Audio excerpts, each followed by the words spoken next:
राधे राधे दर्शकों। राजीव आज पूरे 4 सालों के बाद विदेश से लौट रहा था। राजीव की पत्नी ने बताया था कि तुम्हारे माता पिता शहर छोड़कर अपने गांव में रहने चले गए हैं।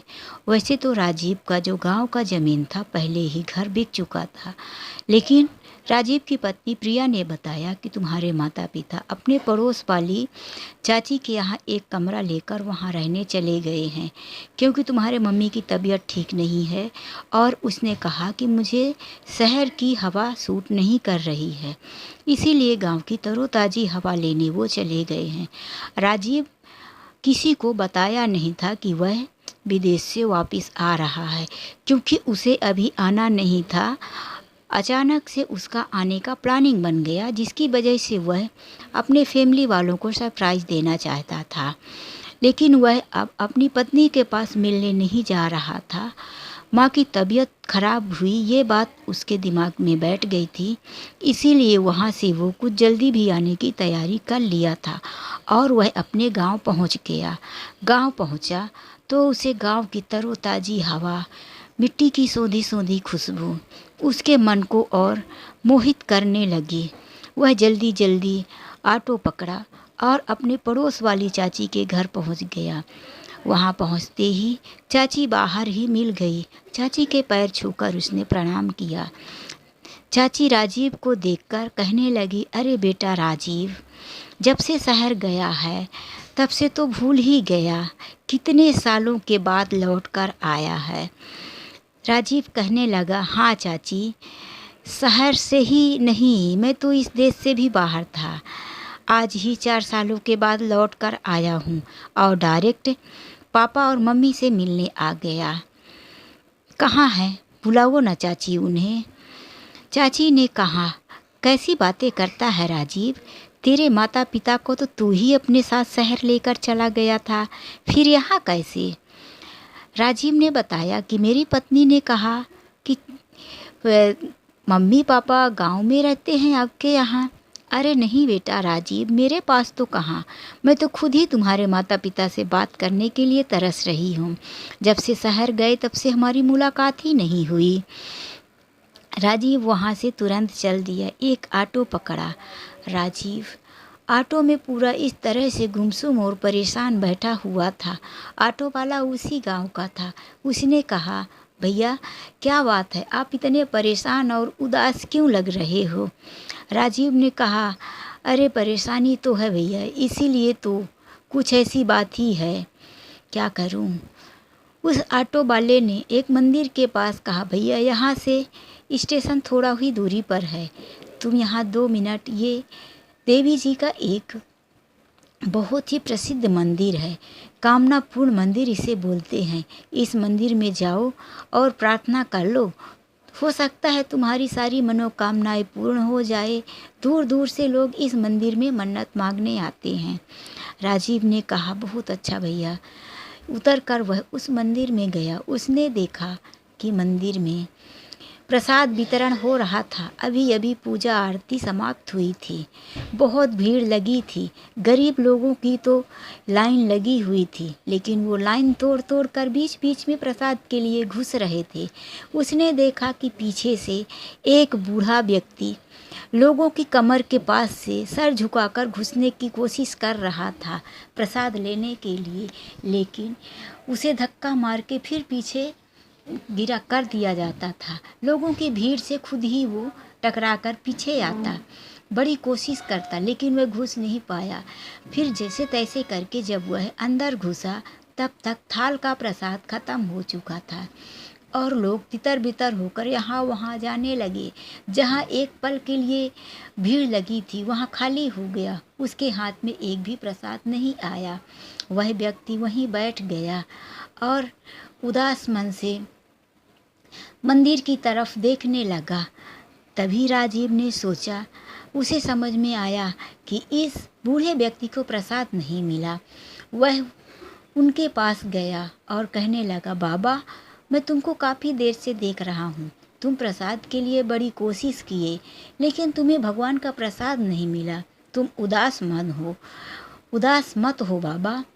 राजीव की इतनी बात सुनकर उस व्यक्ति ने अपना सिर ऊपर किया।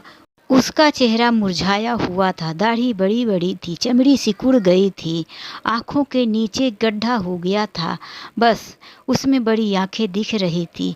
राजीव एक पल के लिए उस चेहरे को देखने लगा। उसे बड़ा अजीब सा फील हुआ। उसने फिर गौर से देखा। पापा, तुम यहाँ? बेटे को इतनी आवाज़ सुनकर दीनानाथ जी बोले, कौन हो तुम? मैं तुम्हें नहीं जानता। तुमने पापा कहने का हक खो दिया है। छोड़ो, तुम्हारे जैसे नालायक बेटा भगवान किसी को ना दे। वो लड़खड़ा कर वहाँ से उठने लगे। राजीव पीछे पीछे दौड़ा।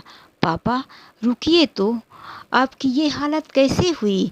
और आप यहाँ मंदिर में भिखारियों की तरह क्यों पापा? मैं तो हर महीने पैसे भेजा करता था, फिर आप यहाँ कैसे? वहीं पर दीनानाथ जी बैठ गए। उसके इतने सारे सवालों को सुनकर उसने पास में जाकर कहा, बताइए ना पापा। दीनानाथ जी ने कहा, तुम्हें कुछ नहीं पता? नहीं नहीं पापा, मुझे कुछ नहीं पता। मुझे तो प्रिया ने बताया कि आप लोग अपने गांव में चले गए हैं और वहाँ पर आप पड़ोस वाली चाची के घर में रह रहे हैं। इसीलिए तो मैं आज ही आया और अभी गया अपने गांव। वहाँ मैंने चाची से पूछा तो आप लोगों के बारे में उसने बताया ही नहीं। फिर मैं यहाँ से गुजर रहा था तो आप लोगों के मिलने की कामना करने ही इस मंदिर में मैं आया, तो माता की कृपा से आप लोग मुझे मिल ही गए। दीनानाथ जी अपने बेटे की बातें सुनकर रोने लगे। राजीव ने पिताजी को उठाया और अपने गले से लगा लिया। मम्मी कहाँ है पापा? दीनानाथ जी मंदिर के पीछे एक बरामदे में अपनी पत्नी को लेटाकर आए थे, वहीं पर ले गए। माँ भी इसी तरह से बहुत कमज़ोर और बीमार खांसती हुई वहाँ पर पड़ी थी। राजीव अपनी माँ को देखा। ओ माँ, तुम्हारी कैसी हालत हो गई है माँ? उसने अपनी माँ को उठाया। राजीव की माँ ने कहा, छोड़ दे बेटा, छोड़ दे। मैं तो तुझे बेटा कहूँ, इस लायक भी तू नहीं है। बहू ने घर से निकाल दिया। तूने ही बहू को बोला था ना घर से निकालने को। अब यहाँ क्या लेने आया है? राजीव ने कहा, माँ मुझे ये कुछ नहीं पता था माँ, पहले मेरे साथ चलो। राजीव अपने मम्मी पापा को एक होटल में ले गया और वहाँ पर उन्हें पेट भर के खाना खिलाया। उसके बाद राजीव एक होटल का कमरा लेकर वहाँ उन लोगों को आराम से ठहरने के लिए रखा। उन लोगों को खाने पीने और कपड़े की व्यवस्था कर दी। फिर वहाँ पर उसने पूछा, पापा अब मुझे सच सच बताओ कि मेरे जाने के बाद 4 साल में घर में क्या क्या हुआ? मैं तो जब भी पूछता था प्रिया से कि क्या है तो वो सब यही बताती थी। अभी कुछ दिन पहले उसने बताया कि मम्मी पापा गांव से ठीक होकर तीर्थ यात्रा में चले गए हैं। इसीलिए मेरा मन घबरा भी रहा था, तभी मैं आया तो अभी उससे मिलने नहीं गया। तब राजीव के पिता दीनानाथ जी ने बताना शुरू किया कि बेटा, यदि सच में तुझे नहीं पता तो सुन मेरी बात। तेरे विदेश जाने के बाद तूने यहाँ से बोल के गया था ना कि मैं 1 साल के अंदर ही वापस आ जाऊँगा, लेकिन जब साल पूरा होने को आया तो तुमने वहाँ से फ़ोन किया कि अभी पापा मुझे यहाँ कुछ और दिन लग सकते हैं। तेरी पत्नी ने तो मेरी साल भर किसी तरह से हम दोनों की सेवा की। वो हम दोनों से साल भर अच्छे से बातें किया करती थी, अच्छे से हमारी सेवा किया करती थी। फिर हम लोग सोचते थे कि कितने नसीब वाले हैं जो हमें इतना होशियार बेटा और बहू मिला है। लेकिन साल पूरा होते होते बहू अचानक से बदलने लगी और वो हम दोनों को परेशान करने लगी। वैसे काम तो वो घर का करती ही नहीं थे बेटा। तेरे जाने के बाद से ही घर का सारा काम तेरी माँ ही करती थी। तेरी पत्नी अपने ही फ़ोन से पूरा दिन अपनी माँ के साथ बिजी रहती थी, सहेलियों के साथ फ़ोन पर बातें किया करती थी और तू जो वहाँ से पैसा भेजता था उसी पैसे से शॉपिंग, पार्टी, गार्डन जाना, बड़े बड़े मॉल में घूमना, इन सब चीज़ों में वह ज़्यादा खोई रहती थी। लेकिन तेरी माँ घर का काम संभाल लिया करती थी, जिसकी वजह से वो खुश रहती थी, झगड़ा नहीं करती थी। लेकिन अब तेरी माँ की तबीयत खराब होने लगी, इसीलिए वो जब जब काम करती तो तेरी माँ को और मुझे बहुत ज़्यादा गालियाँ सुनाया करती थी। एक दिन तो अचानक से घर की डोरबेल बजी। तेरी सासू माँ घर के सामने खड़ी थी। घर के अंदर आते ही उनके हाथ में बड़ा सा बैग था। मैंने सोचा कि ये इतना बड़ा बैग लेकर समधन आखिर यहाँ क्यों आई है। फिर मैंने सोचा कि हो सकता है कि कुछ प्रिया के लिए सामान लेकर आई हूँ, माँ है, कुछ तो होगा। तभी प्रिया ने कहा, पापा मम्मी आप लोग अपना वाला कमरा खाली करके हॉल में आ जाइए, मेरी मम्मी आपके कमरे में सोएगी। मैंने कहा, बहू तुम्हारी माँ हमारे कमरे में क्यों रहेगी, और कोई बात नहीं, रहना भी है तो कुछ दिनों के लिए ही तो रहेगी, तो मैं अकेला ही हॉल में सो जाता हूँ। तुम्हारी माँ की तबीयत ठीक नहीं है, इसीलिए अपनी सासू माँ को उसके कमरे में ही रहने दो और उसी कमरे में अपनी माँ का भी बिस्तर लगा दो। प्रिया ने कहा, अरे मैंने आप लोगों से कहा ना कि कमरा खाली कर दो, मेरी मम्मी यहाँ कुछ दिनों के लिए नहीं, हमेशा के लिए रहने आई है। बहू ने इतना कहकर हम लोगों के बिस्तर को निकाल निकाल कर हॉल पर लगा दिया और अपनी माँ का सामान हमारे कमरे में शिफ्ट कर दिया। हमें बहुत दुख हुआ कि आज हमारे ही घर में हमें घर से बेघर कर रही है। वह तो अब अपनी माँ के साथ पूरा दिन बातें करती, हंसी मजाक करती और तुम्हारी माँ को बोल देती, मम्मी ये बनाकर लाओ, मेरी माँ को पसंद है, ये चीज़ें बनाओ। तुम्हारी माँ की तबीयत ठीक नहीं थी, फिर भी तुम्हारी पत्नी और तुम्हारी सास के लिए रोज़ खाना बनाती, घर का सारा काम करती। मैंने कहा कि मुझे राजीव से बात करवाओ। तुम्हारी पत्नी ने कहा, क्या बात करोगे, मैंने सब कुछ राजीव को बता दिया है कि मेरी मम्मी यहाँ आई है। राजीव ने कहा, हाँ हाँ पापा ये बात सच है कि प्रिया ने मुझे इतना बताया था कि मेरी माँ घर आई है, कुछ दिनों के लिए हमारे साथ रहेगी, क्योंकि उसके भैया भाभी के साथ झगड़ा हुआ था। लेकिन मुझसे प्रिया ने ये नहीं बताया कि मेरी माँ हमेशा यहीं रहेगी और तुम्हारे माता पिता के कमरे में है और तुम्हारे माता पिता काम कर रहे हैं, मेरी माँ आराम से खा रही है। ये बात मुझे पता नहीं थी। मुझे लगा प्रिया आप लोगों की भी सेवा कर रही है तो अपनी माँ की भी हाथ लगे कर लेगी, तो उसमें मुझे कोई तकलीफ़ नहीं। राजीव के पिताजी ने कहा, नहीं बेटा, मुझे भी अगर बहू ऐसा करती तो कोई तकलीफ़ नहीं, क्योंकि जैसे हम तुम्हारे माता पिता हैं वैसे बहू की भी तो माँ ही है। लेकिन बहू ने ऐसा कुछ नहीं किया, वो हम दोनों को भिखारी और पराया समझने लगी थी। एक दिन बहू का बर्थडे था।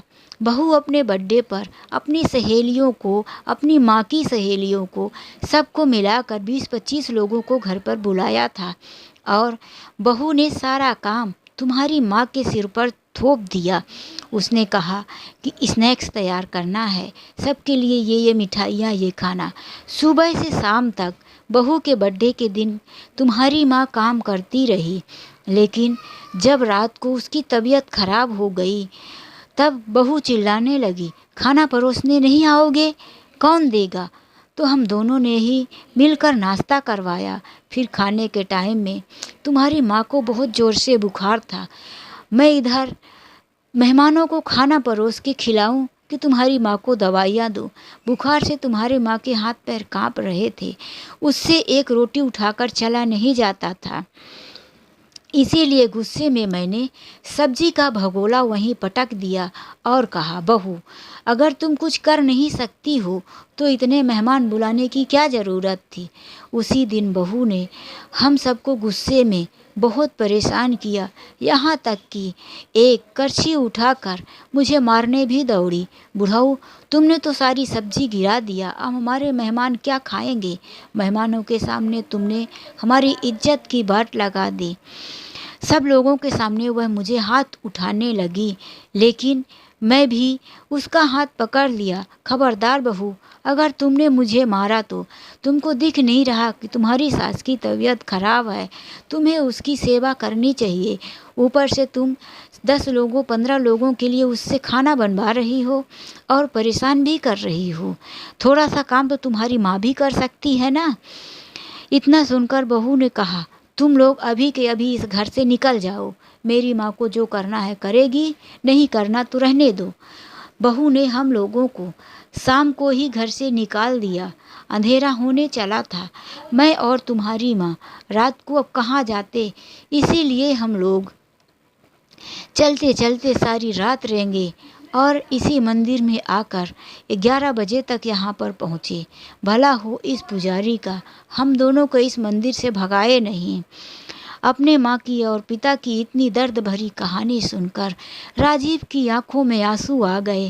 राजीव ने उसी समय वचन दिया, पापा, यदि मैं उस औरत को सबक ना सिखाया तो मैं भी आपका बेटा नहीं।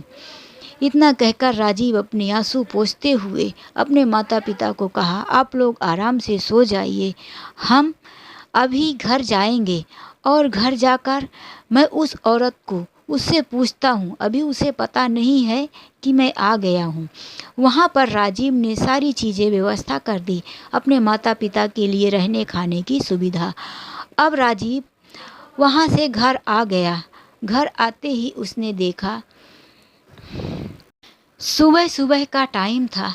दोनों माँ बेटी चाय नाश्ते पर लगी हुई थी और आपस में बातें कर रही थी।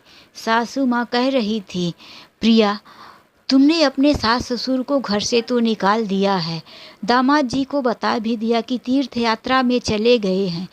कहीं तुम्हारे सास ससुर अपने बेटे को फ़ोन करके बता देंगे तो हमारे इतने सुख के दिन चले जाएंगे। दामाद जी पैसा भेजते हैं, तभी तो हम दोनों यहाँ से आराम से खा पी रहे हैं। प्रिया ने कहा, अरे मम्मी, कैसे बता देंगे? मैंने अपने ससुर के मोबाइल में जो नंबर सेव करके दिया है वो नंबर सिर्फ 9 अंकों का है। तुमको पता है ना कि नहीं? मोबाइल नंबर 10 अंक का होता है, तो वो जब भी उस नंबर पर फ़ोन लगाएंगे तो वो नंबर ही गलत बताएगा। तो कैसे बात हो पाएगी? मैं भी कम चालाक नहीं हूँ माँ, मैं तो तुम्हारी ही बेटी हूँ। दोनों इस तरह से बातें करके एक दूसरे को ताली देकर ठहाके मारकर हंसने लगी। तभी राजीव घर के अंदर घुसा। दोनों आवाज़ें दरवाजे खुलने की सुनकर सकपका गई। सामने राजीव को खड़ा देख सोचने लगी, कहीं इसने हमारी बात तो नहीं सुन ली। लेकिन राजीव आते ही मुस्कुराने लगा और कहा, प्रिया, देखो मैं आ गया। राजीव सुन के भी सब बातें ऐसे इजहार किया कि जैसे उसने कुछ सुना ही नहीं। अब प्रिया को भरोसा हो चला था कि राजीव अगर मेरी बात सुनता तो इतने प्यार से तो मुझसे बात नहीं करता। राजीव घर के अंदर आया और उसने कहा, प्रिया कैसी हो? मैंने देखो सरप्राइज़ दे दिया। अभी मैं 1 साल बाद आने वाला था ना, लेकिन मुझे तुम्हारी बहुत याद आ रही थी, इसीलिए मैं आ गया। कैसी हो माँ जी आप?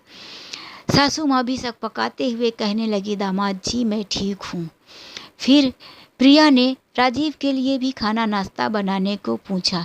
राजीव ने कहा, अभी मुझे बिल्कुल भूख नहीं है, मैं तो आराम करने जा रहा हूँ। प्रिया अपनी माँ के साथ बात करने लगी, मम्मी, अच्छा हुआ इन्होंने कुछ सुना नहीं, नहीं तो सब गड़बड़ हो जाती। प्रिया की माँ ने कहा, हाँ बेटी, अब सब कुछ संभालना तेरे हाथ में ही है। अब अगर राजीव पूछेगा कि तेरे सास ससुर कहाँ हैं तो तू क्या जवाब देगी? मुझे तो बहुत डर लग रही है, कहीं सब गड़बड़ ना हो जाए। प्रिया ने कहा, अरे माँ, क्यों इतना परेशान हो रही हो? मैं सब कुछ संभाल लूँगी। प्रिया बिल्कुल अपने चाल में अपने आप को बहुत शातिर समझ रही थी। दूसरे दिन राजीव ने कहा, प्रिया, मेरे पास ज़्यादा रुकने का टाइम नहीं है, मुझे विदेश में और दिनों तक रुकना पड़ेगा, इसीलिए मैं तुमको लेकर आया। तुमने बताया ना कि मम्मी पापा तीर्थ यात्रा पर चले गए हैं और यहाँ तुम अकेली हो, इसीलिए तुम चलो मेरे साथ। प्रिया विदेश जाने का नाम सुनकर खुशी के मारे उछल पड़ी और कहने लगी, हाँ हाँ, क्यों नहीं, मैं तो तैयार ही हूँ राजीव। मैं कब से चाहती थी कि तुम मुझे विदेश लेकर चलो। प्रिया की माँ ने कहा, बेटी, यदि तुम विदेश चली जाओगी तो मेरा क्या होगा? फिर मैं किसके साथ रहूँगी? प्रिया ने कहा, मम्मी, मैंने आपको इतने दिन से सहारा दिया और आप अब बोल रही हैं किसके सहारे? क्या आखिर मैं ही आपकी औलाद हूँ? और भी तो हैं आपके बेटे, आपकी बहू, आपका इतना बड़ा घर, सारी प्रॉपर्टी आप अपने बेटे बहू को ही देने वाली हैं ना। वैसे भी मुझे आपसे कुछ नहीं चाहिए मम्मी, इसीलिए आपको अपने घर में भी रहना चाहिए क्योंकि आपका वहाँ सब कुछ है मम्मी। इतनी बातें सुनकर प्रिया की माँ भी हकपका गई। जब प्रिया अपने सास ससुर की नहीं हुई, अपनी माँ की नहीं हुई, तो भला किसकी हो सकती है। प्रिया की माँ अपना बैग उठाई और अपने घर चली गई। इधर दूसरे ही दिन राजीव प्रिया को लेकर एयरपोर्ट पहुँच गया। प्रिया आसमान में उड़ने के बारे में सोच सोच के उसके पैर जमीन पर पड़ ही नहीं रहे थे, इतना खुश थी वह। एयरपोर्ट में जाकर जब एरोप्लेन में बैठ गई, राजीव ने उसका सामान भी उसे पकड़ा दिया, उसका पर्स भी उसके हाथ में था। राजीव ने कहा, प्रिया, मैं 2 मिनट के लिए नीचे जाकर आता हूँ, अभी प्लेन उड़ने में टाइम है। प्रिया ने कहा, हाँ कोई बात नहीं। प्रिया ने सोचा कि राजीव तो अभी आने वाला नहीं है, क्यों ना मैं थोड़ा सा अपना मोबाइल निकाल कर चेक करूं, और हो सके अगर यहाँ मोबाइल चले तो मैं अपनी सहेलियों को मैसेज कर दूं कि बस अब मैं कुछ ही पल में उड़ने वाली हूँ, विदेश चली जाऊँगी। यही सोचकर उसने अपने पर्स में से मोबाइल निकालना चाहा, तभी उसे मोबाइल में एक बड़ा सा पेज मिला। प्रिया ने सोचा, मैंने कोई पेपर तो नहीं रखा, लेकिन ये मेरे पर्स में कैसा पेपर है। उसने मोबाइल छोड़ अपना पेपर निकाला, तभी उस पेपर में लिखा था, प्रिया, जैसे को तैसा तुमने मेरे माता पिता को घर से निकाल कर और उन्हें जितना तकलीफ़ दिया है, आज वही तकलीफ़ तुम भी भोग सकती हो। भोगो, किसी को बेघर बेसहारा करने का कैसा एहसास होता है, आज तुम्हें पता चलेगा। प्रिया ये पत्र जब तक पढ़ रही थी तब प्लेन उड़ान भर चुकी थी। अब प्रिया क्या करे, छटपटाने लगी, फ़ोन चालू करने लगी, लेकिन वो आखिर विदेश पहुंच ही गई। इधर राजीव अपने घर आ गया। प्रिया वहां विदेश में जाकर दर बदर भटकने लगी। अपने गलती का एहसास उसे होने लगा। राजीव होटल आया, अपने माता पिता को घर लेकर आया। घर पर बहू नहीं थी, इसीलिए राजीव के माता पिता ने पूछा, बेटा प्रिया कहाँ है? राजीव ने कहा, वह अपनी माँ के साथ चली गई है। राजीव कुछ ही दिनों के बाद उसका बर्थडे आया। उसने एक अच्छा सा फ्लैट खरीदा और अपने मम्मी पापा को बताया कि हम आपको एक सरप्राइज़ देना चाहते हैं। वह अपने माता पिता को उसी फ्लैट में ले गया और उनके हाथ में फ्लैट के पेपर देते हुए कहा, पापा मम्मी, यह फ्लैट आप दोनों के नाम पर है, मेरे जन्मदिन का तोहफा। अब आप दोनों इसी घर में रहेंगे। आप लोगों को अब अपने घर से कभी कोई नहीं निकाल पाएगा। तभी उसने एक आवाज़ दिया, सुहानी आंटी। एक अधेड़ उम्र की औरत फ्लैट के अंदर आई। राजीव ने कहा, पापा मम्मी, मैं घर पे हूँ कि काम से हूँ, कैसे हूँ? ये सुहानी आंटी आपकी सेवा 24 घंटे करेगी और यहीं पर रहेगी। राजीव की माता पिता अपने बेटे के प्रति इतना प्यार देखकर उनकी आंखों में आंसू भर आए और वो अपने बेटे को गले लगाते हुए कहने लगे, बेटा, मैंने तुमको कितना गलत समझा। जितने दिन मैं बाहर मंदिर में था तुमको ही कोसता रहा, आखिर तुम्हें सब पता है, फिर तुम मुझे मंदिर में लेने क्यों नहीं आए? तुम्हारी माँ भी तुम्हें ही कोसती रही। हम दोनों को ये पता नहीं था कि बहू ने तुम्हें कोई सच्चाई नहीं बताई। हम दोनों फ़ोन लगाते, लेकिन तुम्हारा नंबर ही गलत बताता था, इसीलिए हम गुस्सा होकर तुम्हें ही कोसते रहे। भगवान करे हमारी बद्दुआ तुमको ना लगे। हे भगवान, मेरे बेटे को हमेशा सुखी रखना। दोनों माता पिता अपने बेटे को लाख लाख दुआएं देने लगे। तभी उन्होंने देखा कि बार बार राजीव का फ़ोन बज रहा था। राजीव के पिताजी ने कहा, बेटा तुम्हारा कोई ज़रूरी फ़ोन बज रहा है, तुम उठा लो। राजीव ने कहा, नहीं पिताजी, कोई ज़रूरी फ़ोन नहीं है। उसने फ़ोन कट कर दिया और मोबाइल वहीं टेबल पर रख कर किसी काम के लिए दूसरे कमरे में चला गया। फ़ोन वापस से बज रहा था, इसीलिए राजीव के पिताजी ने फ़ोन उठा लिया। उधर से आवाज़ आई, हेलो हेलो, मैं प्रिया बोल रही हूँ। तभी राजीव के पिताजी ने बोला, हाँ बोलो, मैं बोल रहा हूँ, राजीव का पापा। उधर से प्रिया फूट फूट कर रोने लगी, पिताजी मेरे साथ बहुत बुरा हुआ है, मुझे बचा लीजिए पिताजी, मुझे यहाँ से ले चलिए पिताजी।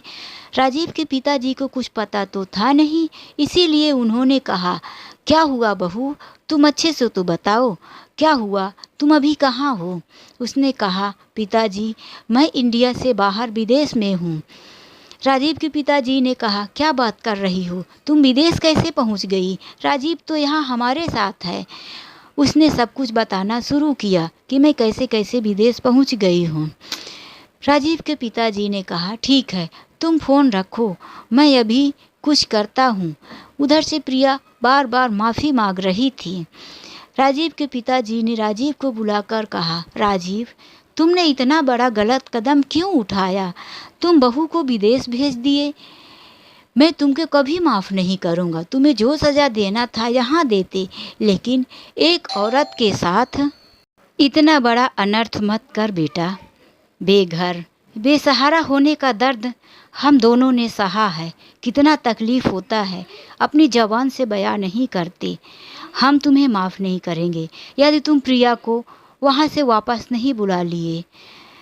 अपने पिताजी की बातें सुनकर राजीव ने कहा, हाँ पिताजी, आप माफ़ करिए, मैं उसे बुलाता हूँ। राजीव ने उसे आने के लिए व्यवस्था कर दी।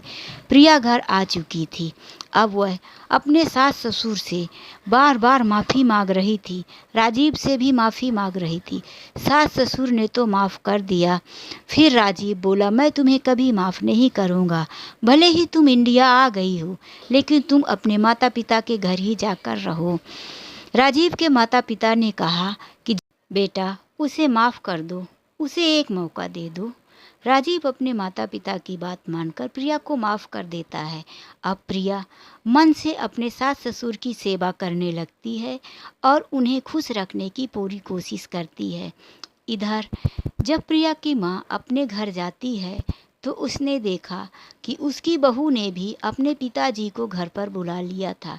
बहू के पिताजी उसकी सास के कमरे में रह रहे थे। प्रिया की माँ अब हाल में रहने लगी थी। प्रिया की माँ ने सोचा कि जैसा मैंने कर्म किया वैसा फल मुझे मिला। मैंने अपनी बेटी का घर बिगाड़ा, उसके सास ससुर को घर से बाहर निकलवाया, हॉल में रखने को कहा। आज वही मेरे साथ बीत रहा है। उसने सोच लिया कि गलती मेरी ही थी, जैसे को तैसा भगवान ज़रूर देता है। तो दोस्तों, ये कहानी आप लोगों को कैसी लगी, अपने अनमोल विचार ज़रूर लिखें। तो चलिए मिलते हैं एक ऐसी ही नई कहानी के लिए।